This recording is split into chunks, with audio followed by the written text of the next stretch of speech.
পুৱাই পুৱাই খাবলৈ মন গ'ল আজি বগৰী টেঙা।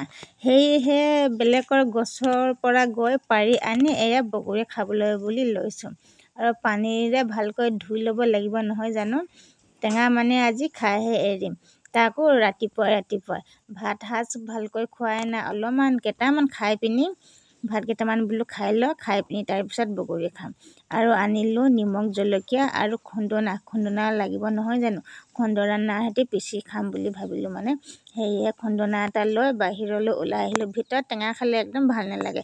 আৰু আজি ৰ'দটো অলপমান দিছে, সেয়েহে ৰ'দত বহি টেঙা খুন্দি আছোঁ আৰু পিচি খাই আছোঁ।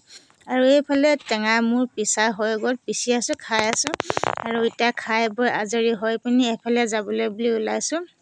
টেঙা খাওঁতে মোৰ ইমান বেছি দেৰি লাগে আৰু এইফালে অনুষ্ঠান এটা পাতিছে, তালৈ যাবলৈ দেৰি হ'ব এতিয়া। আৰু আহি গৈ পালোহি অনুষ্ঠানটোলৈ আৰু চকুত গামোচা মাৰি হাতত লাঠি লৈ ক'লৈ যায় আপোনালোকে নিশ্চয় ধৰিব পাৰিছে নহয় জানো। এইফালে টেকেলি ভঙা খেল খেলাইছে আমাৰ গাঁৱতে।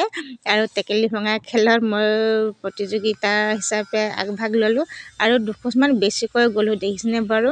টিংটো একদম সমানে গৈ পাইছোঁগৈ আৰু অলপমান যদি পিছুৱাই আহিলোহেঁতেন মই নিশ্চয় সফল হ'লোঁহেঁতেন। বাৰু সেইটো খেল বাদ দিলোঁ আৰু এতিয়া আহিলোঁ চকী খেললৈ।